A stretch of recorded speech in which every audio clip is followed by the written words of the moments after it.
It did have lights until Ben ripped them off in the summer.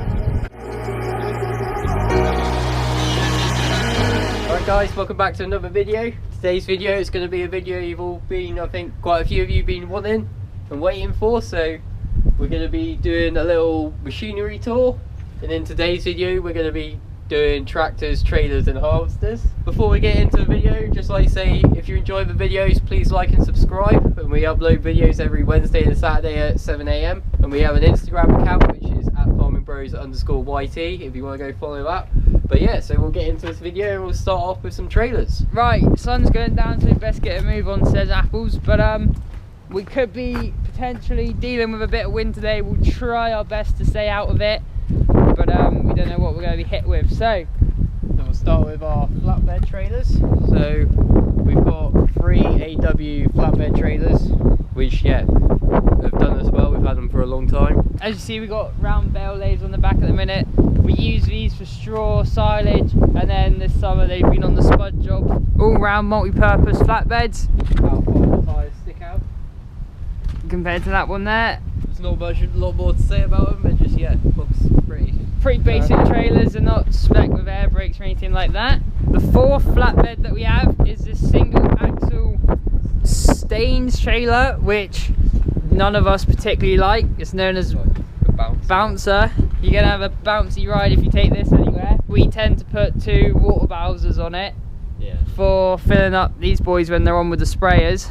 If you can't get enough in your tank, then we usually take some water out in some water bowsers in here, so then you can just top up to finish with block. That's what it does most of its life, doesn't it? But we've taken them off recently because we've been doing a lot of bin work for the spuds, so that's why it's empty at the minute. But yeah.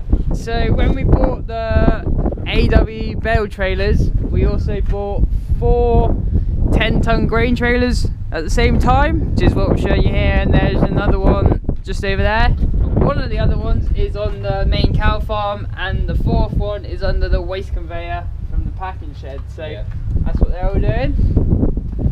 But yeah, we get on pretty well. Grain trailers is like we don't really have any root crop trailers, but these grain trailers do quite well. The short of a trailer sort of better around here with like sort of some awkward narrow gateways. So these little ones are perfect, and they're decent for opening up your headlands. They're just a little easy to manoeuvre around.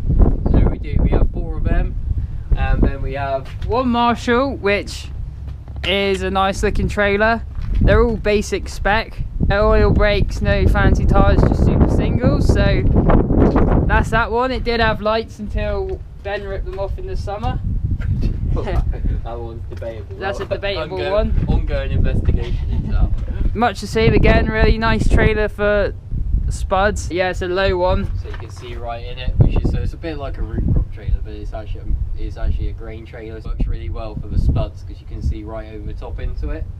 So yeah, that's pretty good. Do you have Richard Weston, 11-ton Richard Weston, 11-ton, and Bailey, 14-ton Bailey. You would have seen us take over to cow farm number 2.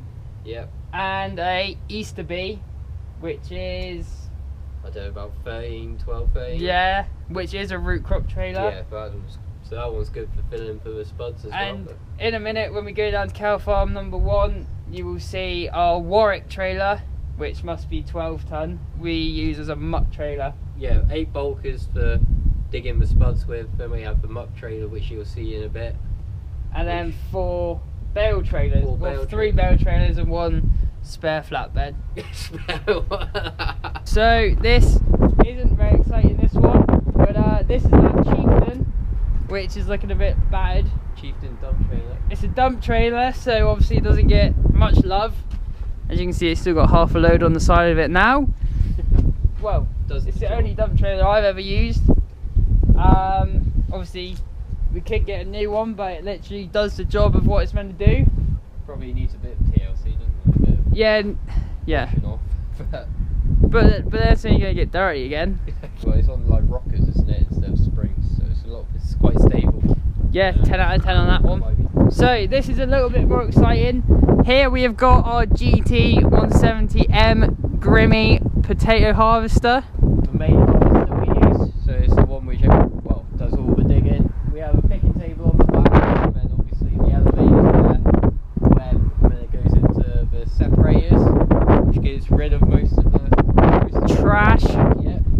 But yeah, it's sort of getting towards the end of its life. It's had a bit of a rough time, especially down here with the land we have. So it's like quite stony.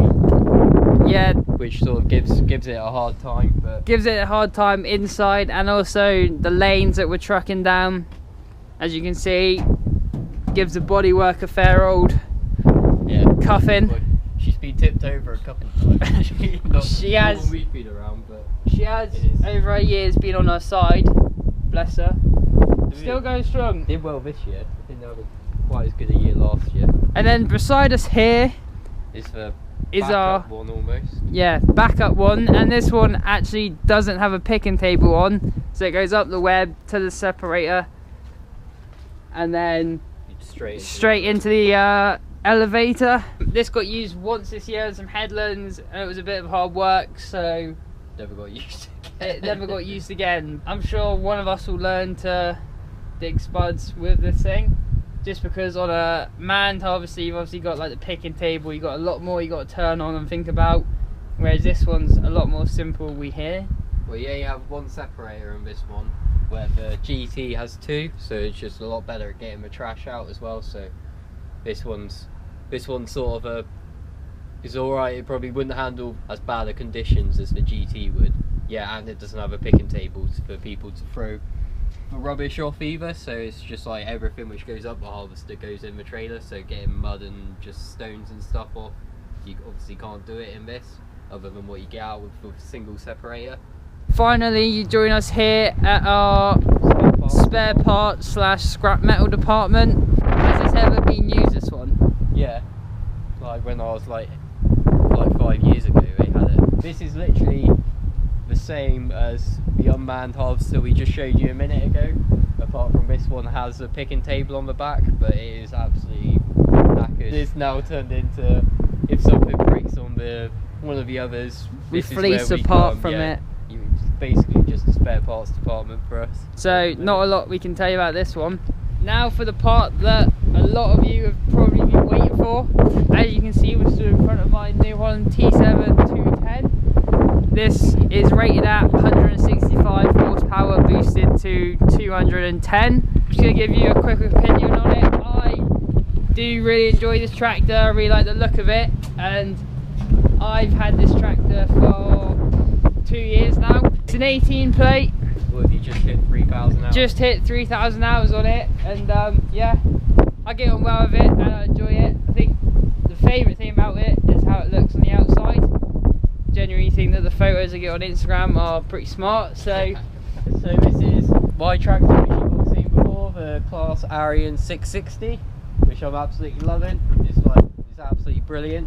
But it's like 185 horsepower boosting to 205. Everything about it I'm just sort of loving them a minute and getting on really well. So I've just hit 1,100 hours on it, and we got it this spring. Looks like it needs a bit of a clean, like. Yeah, it does. Talk about being mistreated. They cleaned it the other day. This here now is our Class Aries 826. We actually have two of these puppies. There is one down the end. It's a bit windy down there, so we've moved up the top.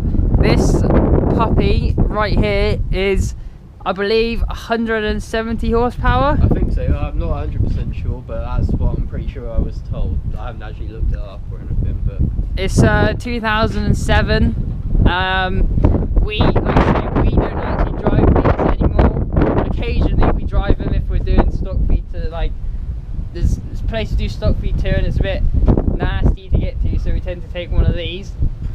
Jump inside. Quick whip inside. If you haven't seen them. Pretty basic spec.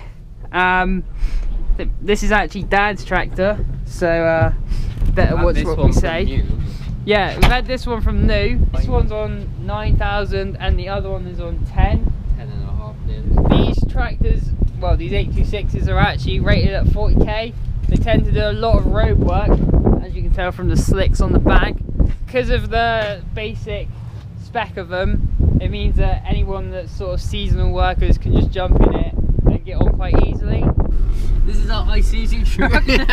Alright guys, so we're now just going to nip down to cow farm number 1 to show you the rest of the tractors and trailers. We actually have a class 697, but that is down at the mechanics, and I think it might...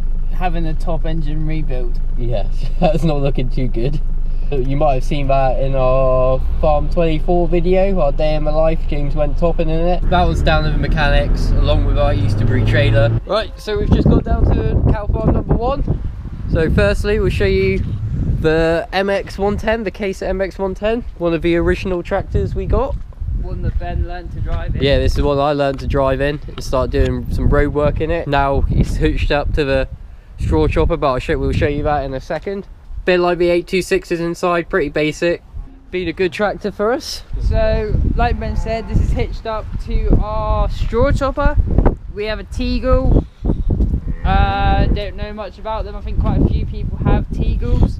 Control box for it is very nice and simple, and yeah, runs well, I would say. Yeah, we get on well with it. It's like, especially for squares. Oh yeah, square bells, and you can put 2 in, is makes it an easy job. And yeah, it's simple to use and pretty effective. This trailer we actually forgot about. What this is our cattle trailer. We actually get on really well with it. It's probably, well, you can probably see by the hitch not being on the ground. It's a little bit heavy on the back. It's not quite stable, weighted very perfectly, but it's not the end of the world. The only other sort of criticism would be, maybe the tyres aren't quite mad enough. So you have to, they go soft a bit, don't they? Yeah, and the back gates on it a little bit feeble, but we actually get on really well with it for what we're doing. We're not doing massive numbers of cattle. So here's another spares and repairs. Fleeced a few parts off of this in the summer, and this is actually located in our muck field, so definitely is not getting much love. We took the elevator out of it this year to put in the GT, because our GT elevator was getting a bit tired. Done a good job, and yeah, now it's sort of it's done its part. Here we have another AW trailer which has sort of just been left here. Here we have our Warwick muck trailer located in here with its pile of muck. Well, you would have seen it in the moving muck video. Let's move some muck, that video. I think I had it on. Yeah, you did. Pretty good muck trailer, I would have said. I think it would have been a bit awkward to fill with spuds because it's got some high sides on it. Perfect for muck because it's a big trailer. You can stack it up. You can get a lot in there, and it saves us having to keep washing trailers. So it's a bit overkill, but it's like stops us having to. If we use a spud trailer, we don't have to keep washing it out. To wash it before we put spuds in it. Then we can just pick it up and drop it off when we need to. So this is the final tractor. This is the Case 844 International, which we have, which is basically just a sort of shunting around tractor we have. We use it for backing the trailers on the grader, and that's really what it does, isn't it? It's perfect for backing trailers on the hopper, on the grader. It's like nice and maneuverable, and you can sort of like lean out the door, you can see, and it's just perfect really. Still going strong. Yeah, it's had a bit of a revamp on the cab this winter. Refurb on the cab, so it's quite nice. So yes. So that is it for the tractors, trailers and harvesters. We hope you've enjoyed seeing what we have on the farm.